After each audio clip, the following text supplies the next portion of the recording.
We have a peculiar idea about energy because we normally think in terms of individuality. We say, today I woke up, I was full of energy. I was alert, ready for the day, for example. Or in the evening, we say, I wind down and my energy is exhausted. But then I had something to eat and I found myself re-energized. We put it into an individual area, not understanding that from our yogic point of view, energy is only one thing and it's universal. And no matter how far away you go in space, and no matter how far you move in time, you will find that one energy is still there with a conservation law behind it that says energy can never be created or destroyed. The modern cosmology idea is against that because it says that at some point energy is created, but thereafter is the conservation law and all the other laws come in. But the yogic way of thinking says, no, energy is always there. And when we think it's not there, it's just in a state of potentiality, that's all. So there is one energy, and in yogic language we call this prana.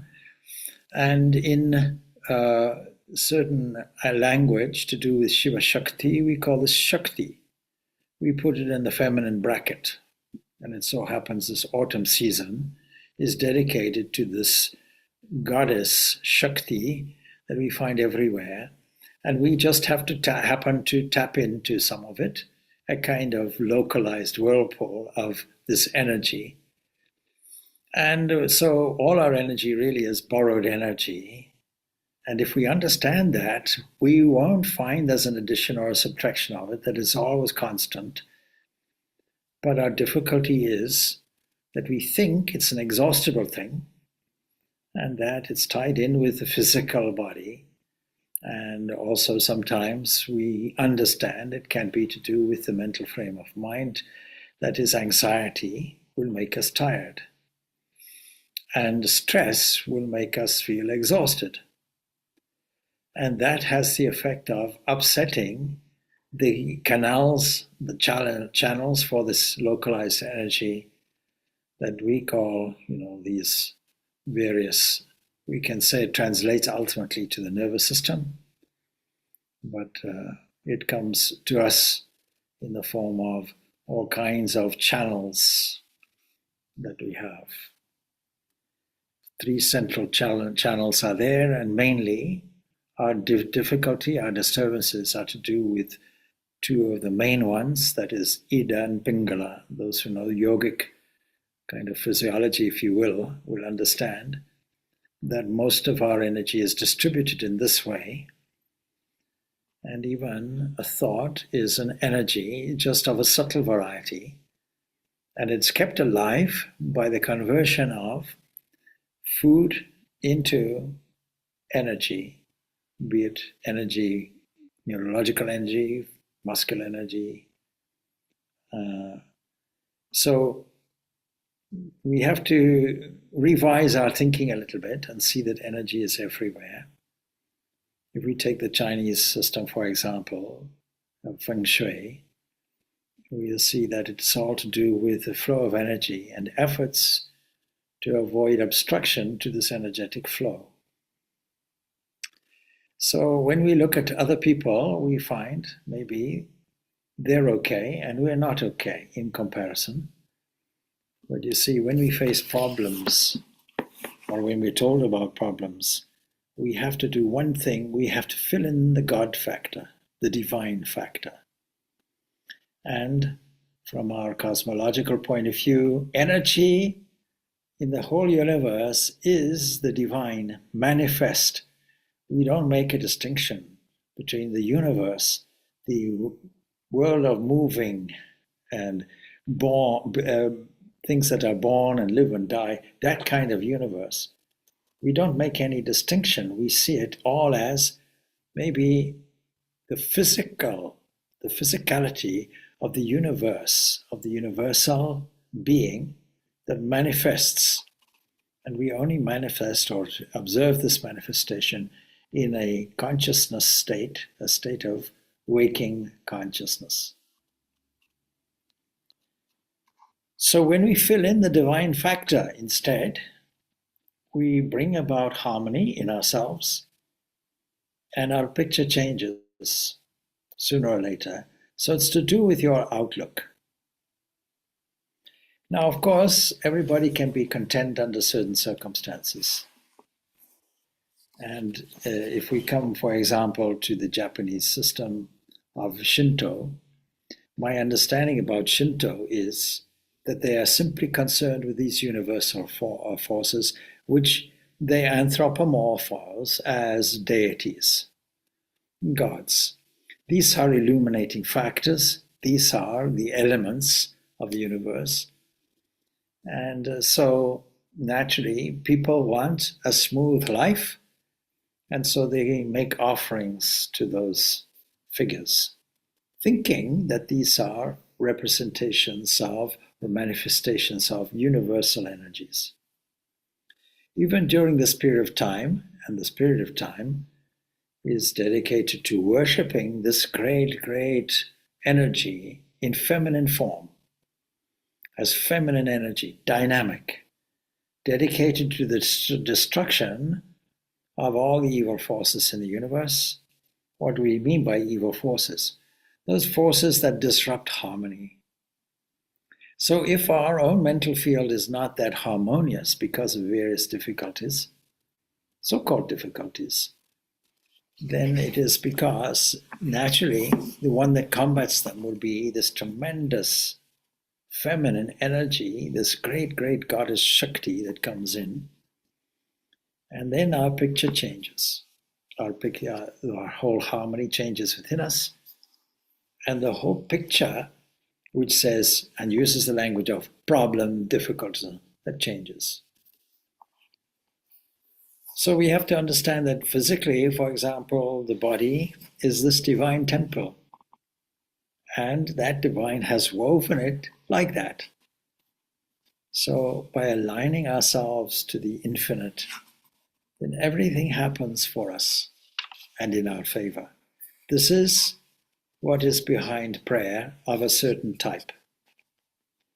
But when we say prayer of a certain type, we're saying that we have to mobilize the heart. And in order to do that, we have to feel and we have to respond. We have to learn to open ourselves like an open book and allow ourselves to be filled by the divine. And when we say God is love, or the divine is overflowing love, and what we mean by that is that it's like a loving mother. It's a nurturing aspect. And this period of time, the period of the year, autumn namely, is the precise opportunity to feel that there is a motherly love behind us. What stops us from understanding it and connecting with it is if we are connected with our individual psychophysical self, then we'll miss it.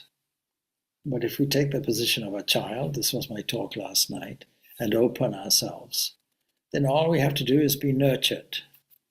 That doesn't mean to say we don't have any form of self-effort. We do. And the Narada Bhakti Sutras, which is the sutra literature dedicated to this subject of love, it tells us that once we have obtained this connection that we can call devotion, then there's nothing more that we desire because there are no gaps anywhere. There's just a fullness, just a continuous flow. There's a oneness of energy, and there's a oneness of goodness, there's a oneness of love, there's a harmony.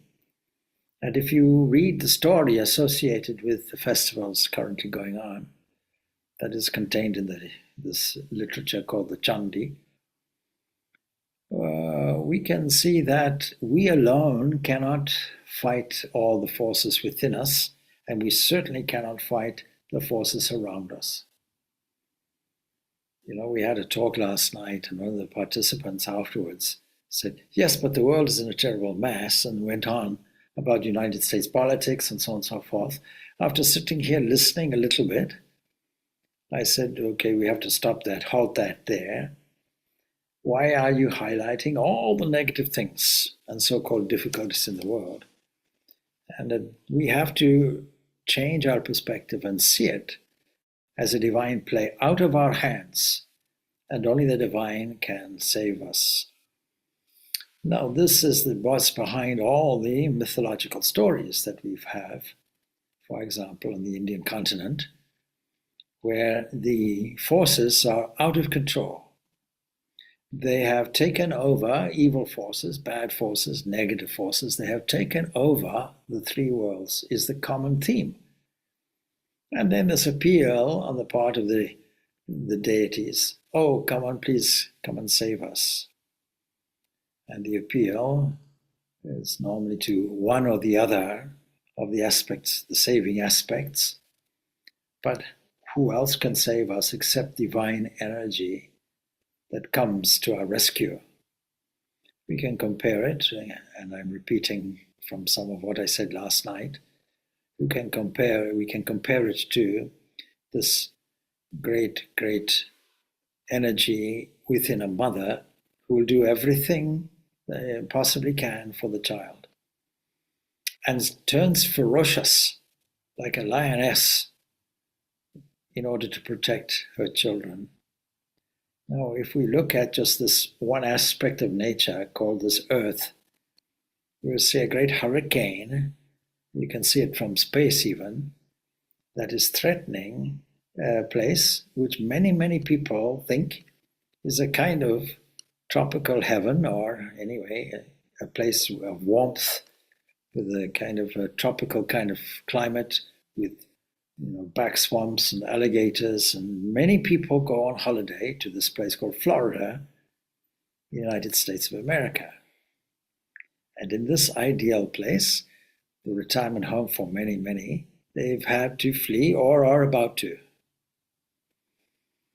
Now, this is nature, and nature has its own rules. But it's only nature that stands in harmony, and it's only man that upsets it. Every other aspect of nature, from living creatures to great forces of nature, they have their own laws which serve to create a balance. And we can't say, why did this happen? Why did that happen? Why is a useless question? It says, let me visit the past. No point in doing that. Why not? What next is a better question. And so this Narada Bhakti Sutras says something like this: Yat prapya na kinchit vanchati na soshati na dvesti naramati notsahi bhavati. After obtaining this devotion, what do we mean by this devotion?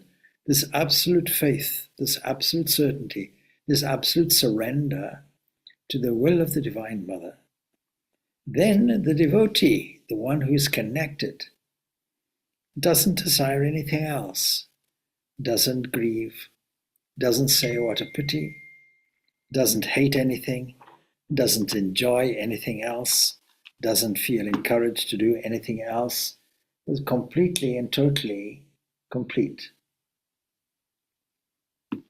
So that is the condition in which we find ourselves at the root.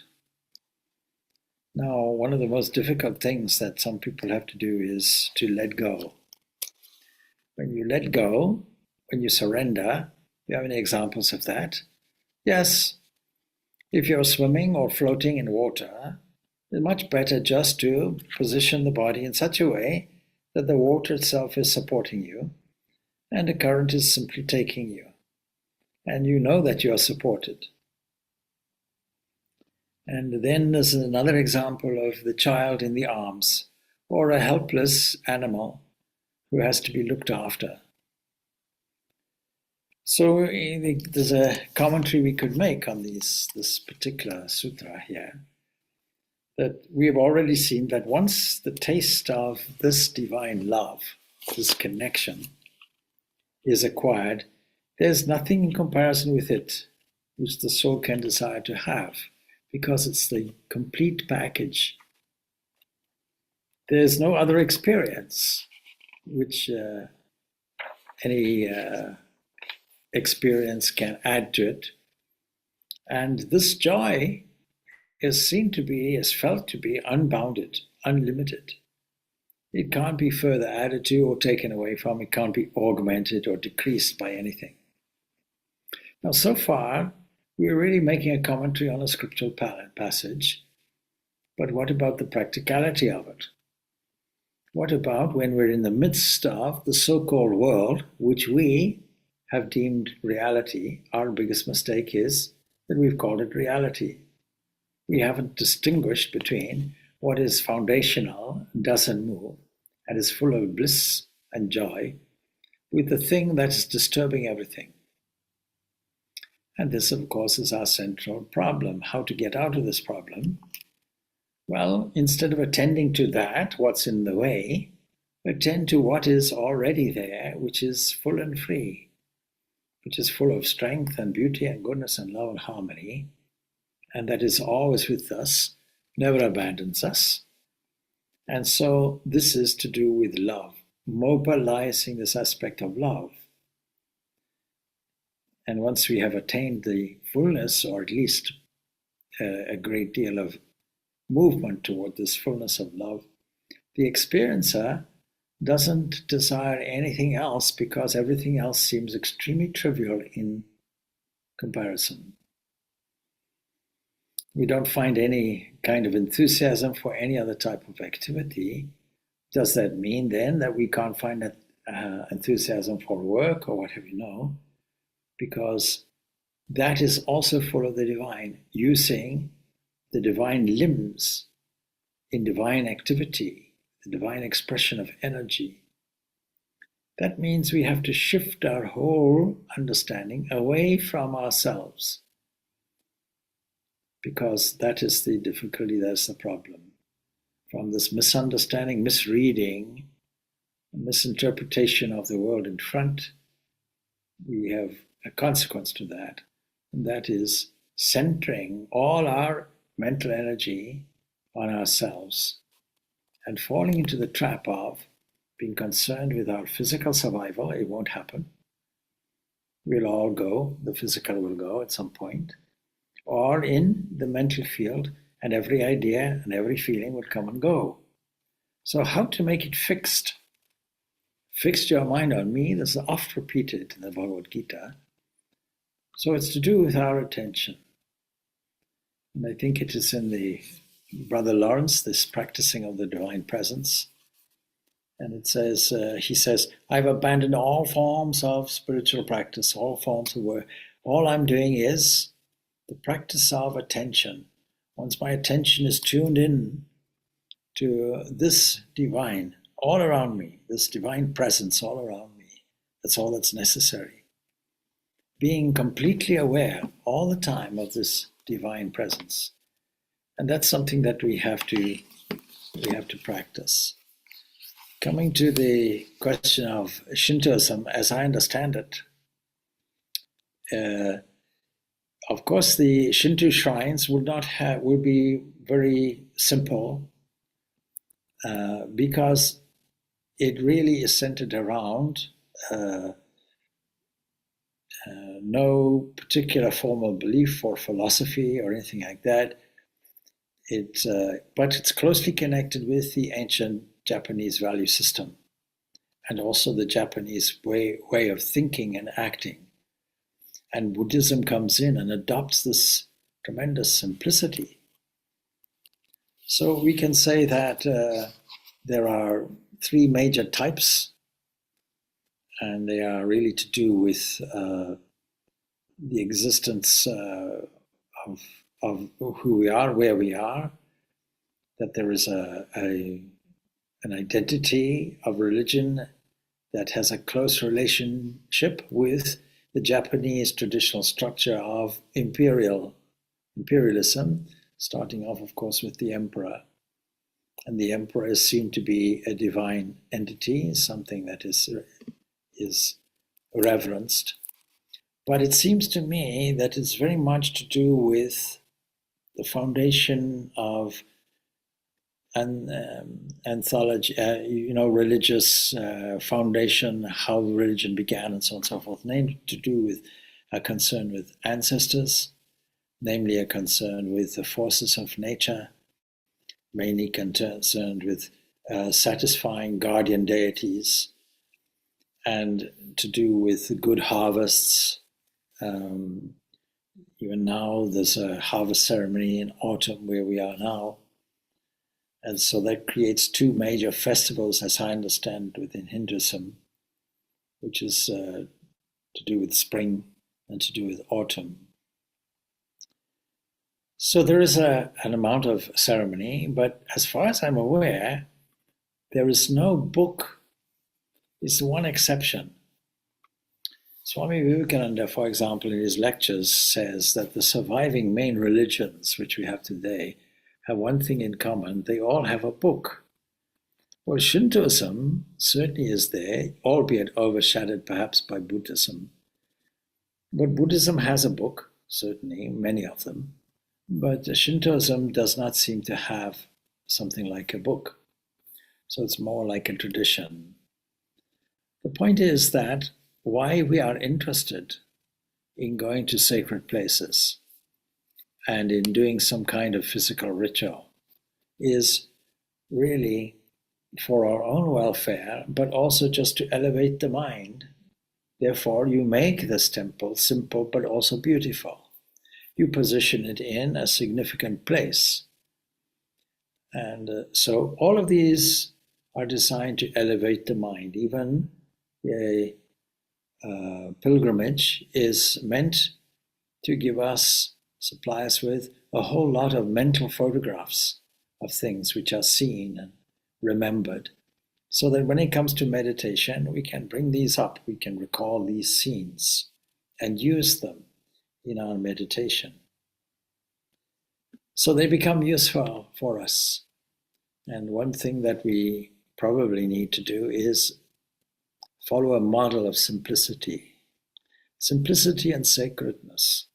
Our life becomes too complicated, and we make it even more complex with anxiety and worry and delving into things over and over again, asking this question, why, revamping things from the past continuously, and looking anxiously to the future, which may or may not come. And the one thing that we are in control of is our present. And it is the present moment that determines the future. And in this present moment, we are assailed by multiple thoughts. Even all sitting together as we're doing, we can observe many, many things coming in. Recently, we had a nice retreat in the UK, and the theme was silence. And I started off saying, silence is the same as stillness. That means when we sit and observe all the comings and goings in the mind, we will find them everywhere, all kinds of things. We'll find things coming in.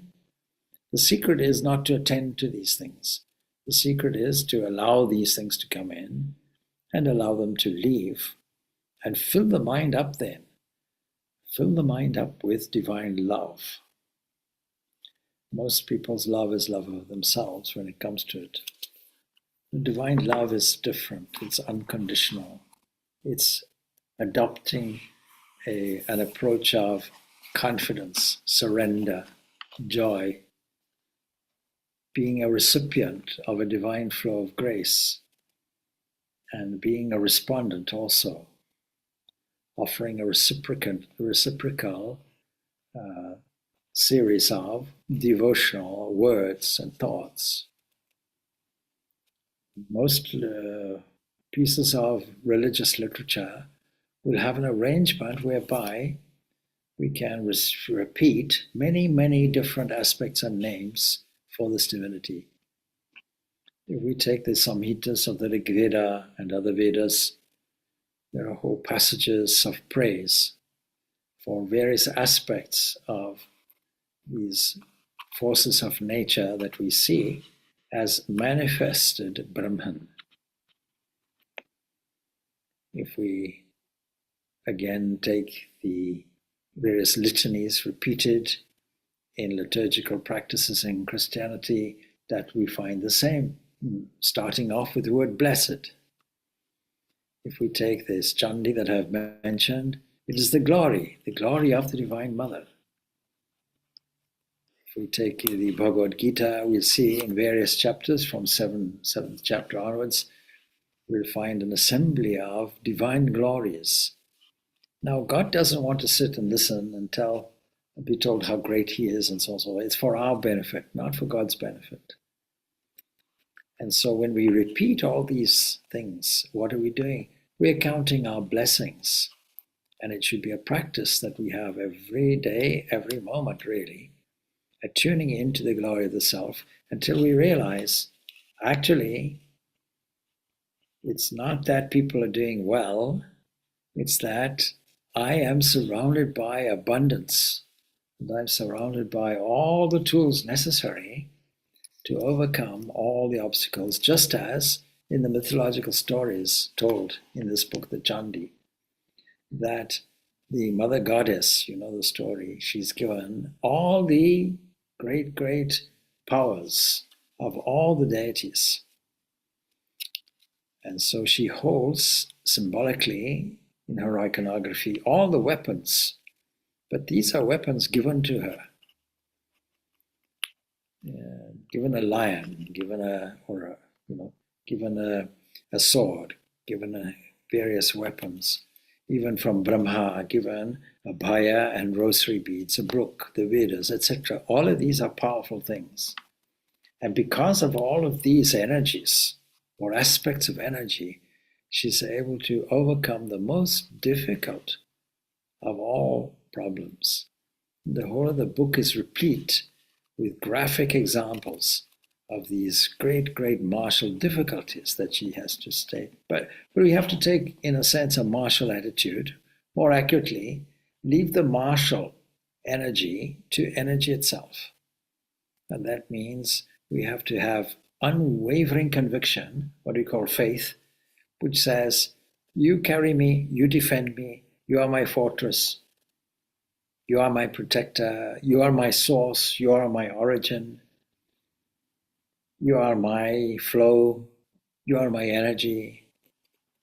It is you that lights the sun, it is you that reflects in the moon, it is you that spins the earth, it is your presence in the galaxies, it is you that grows all the herbs on the earth, it is you that provides the food, it is you that provides the energy that we call mental thinking or thought. It is you that provides the capacity to see and feel and touch and taste. It is you that comes as all the waves in the universe. It is you that carries me along these waves, and it is you that can carry me to the shore of freedom. Freedom means freedom from desires. Why should we be free from desires, having used desire as a means, desire for this divinity, desire for fullness, and no longer having a use for it when we have found the fullness? So in manifold ways,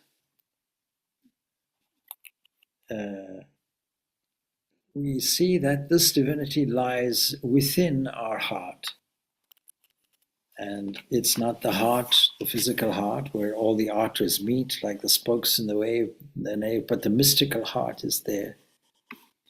And we all have the capacity to meditate on this indwelling self.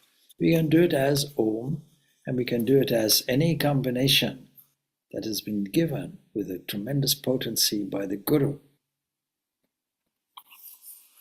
This is our most important tool that we have. Lovingly repeating God's name, otherwise called a mantra, protecting thought. And when people go to a temple, same origin of thought is there, mandir, the thing that leads the mind. When we do puja or any ritualistic activity, be it lighting a lamp or switching a lamp on, or lighting an incense stick or offering a flower or some water, what are we doing? We are, like Brother Lawrence, steering our attention toward this loving divinity. So in Shintoism, we don't need any forms or anything like that, but we are following the human need for meaning and fulfillment. We can find it in a place, but we can, if we have an eye to see it, an ear to hear, we can find it in any place and every place. The omniscient, the beneficent, the Muslim text will tell us this, the all-merciful, and so on. Well, why don't we catch it? It's because our attention is centralized largely on multiple issues connected with the physical body and the physical mind. The mind is a physical thing, more subtle, no doubt, than the material of the body, but nonetheless, still waves that come and go, subtle waves. And when we allow ourselves to be carried by this and let go, have this let go attitude, we find that many so-called problems melt away and dissolve. So let the Divine Mother or God or whatever you wish to call that being be your problem solver. Playing a game, presenting problems and solving them. Is not presenting problems and we have to tackle them.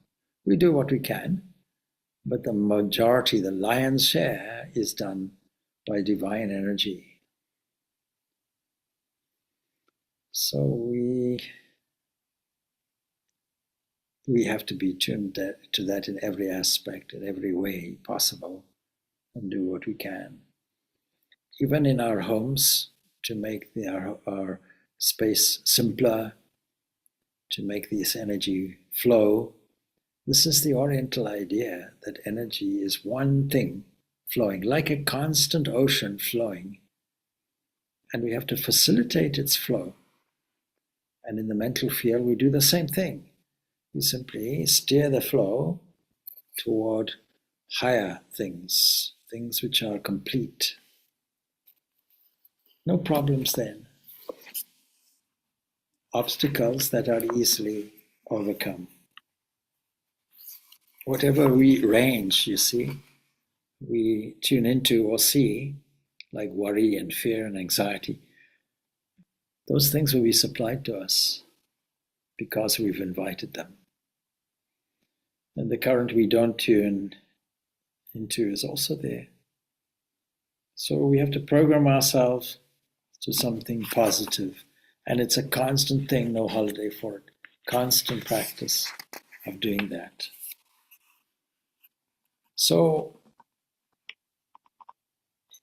our remedy, well, to reenact painful scenes, then open our eyes and remind ourselves that we are in the present age, in the present moment. And then reenact the scene again. Reenact the painful scene, then reenact it again. And after that, turn around and have a good laugh at it. And if we do that in this way, fears and other negative emotions will be conquered. We try to find an excuse or an explanation for it. No, give thanks for the problem being there. Be thankful for it, saying, you were there, and I climbed over you, so I am no longer afraid. That's the attitude we should have.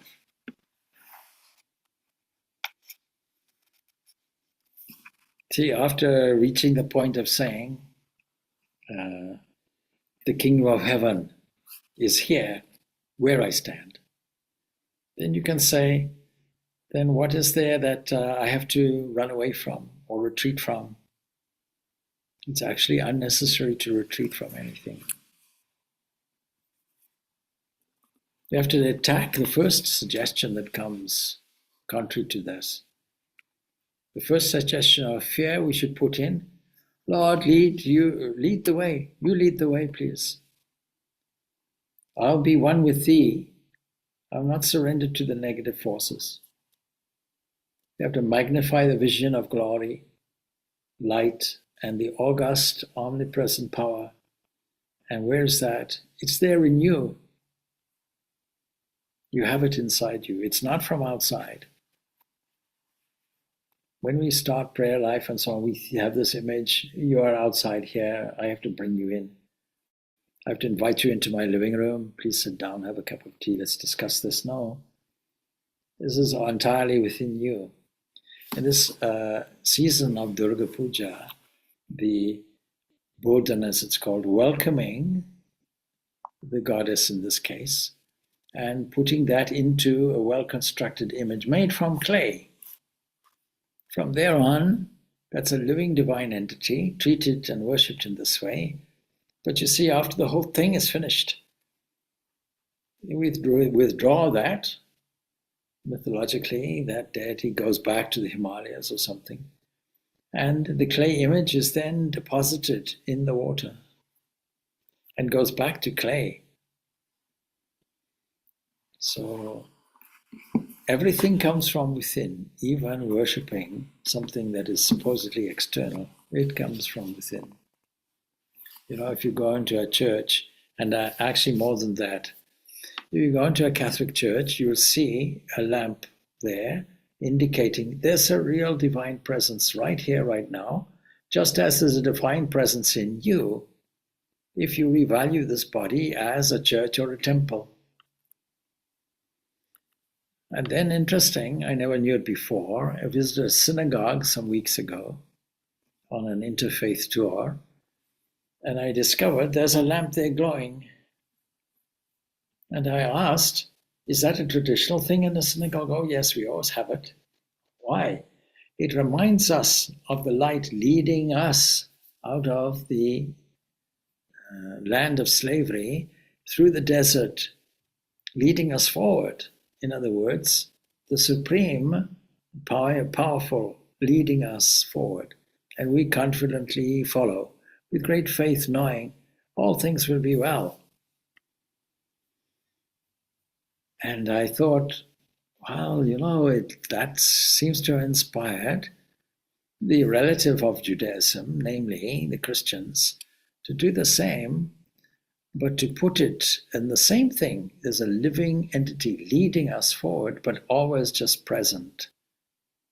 So that when you go into a church, that's immediately the mind goes there, the attention goes there. Same thing with a synagogue. Same thing also with the Hindu temples where the deity is, because it didn't begin as a divinely infused thing.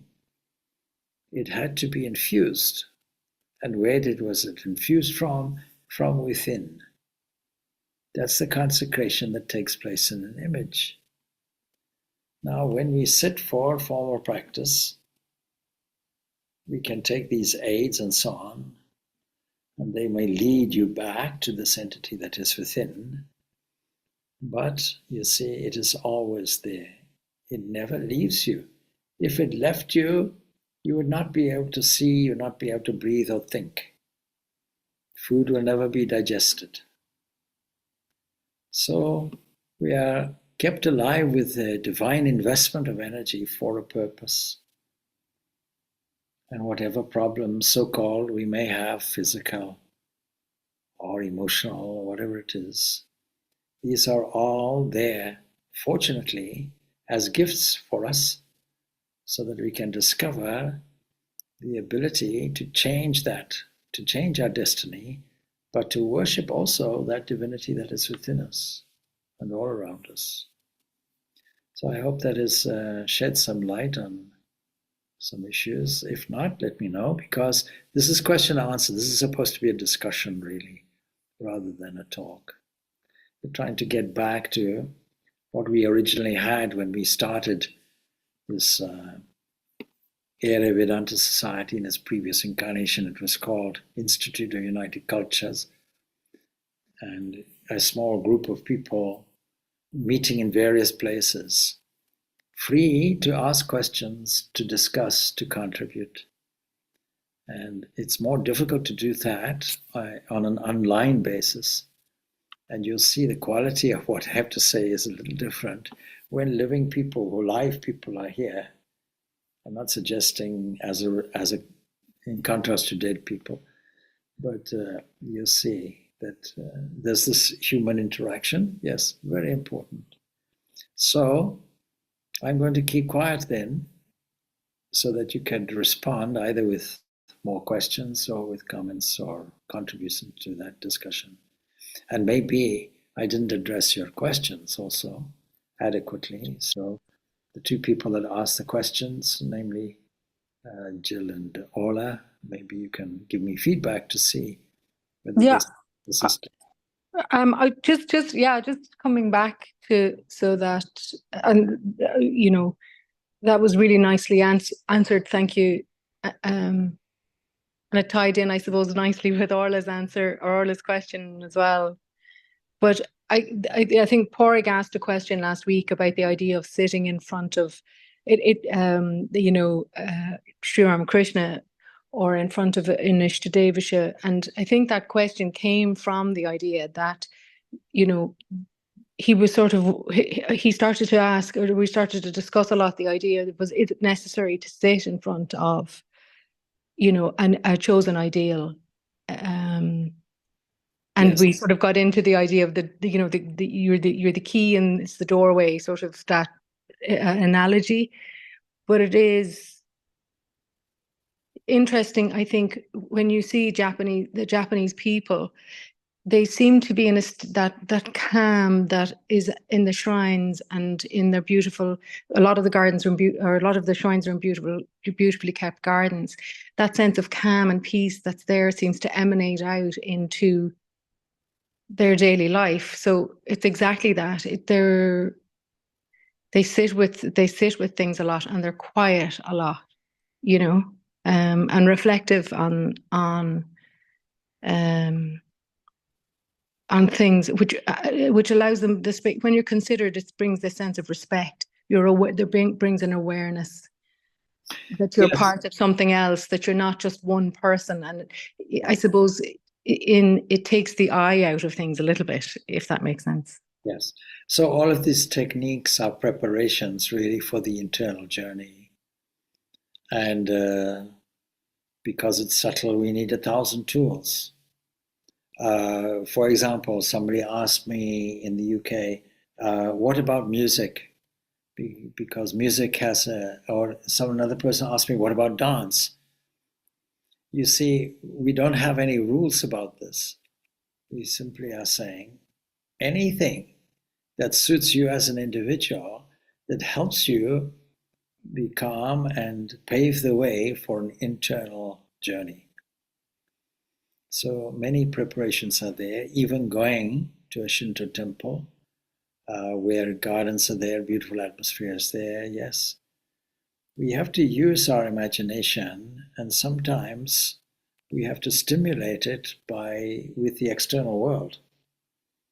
And so whatever appeals, whether it is starting with chanting, whether it is doing dancing, whether it is putting on some music, calming music, whether it is doing chanting from the Vedas or the scriptures, whether it is reading a passage from a small passage from the scriptures, such as Gospel of Ramakrishna or something like that, which is the most profound text. It's really all we need.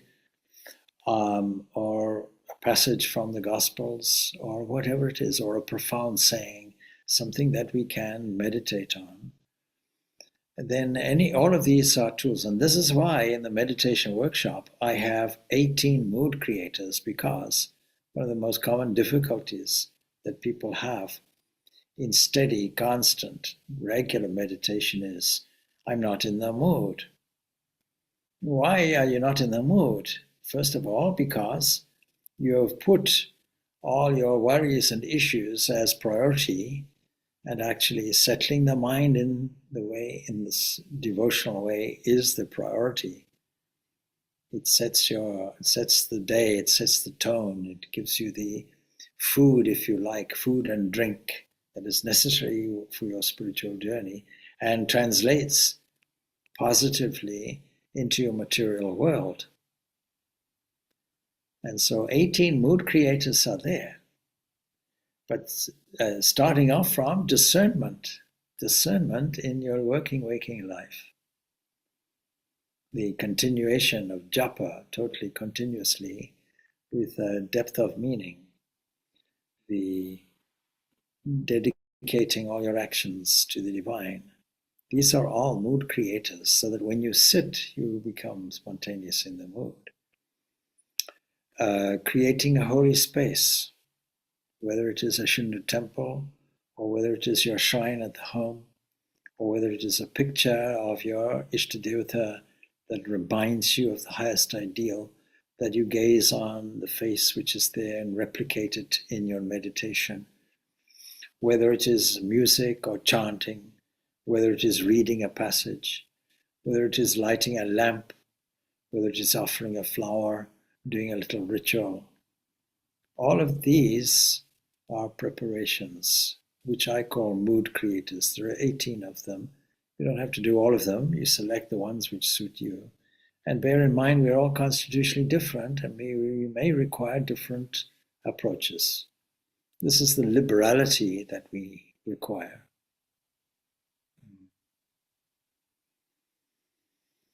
Orla, how are you?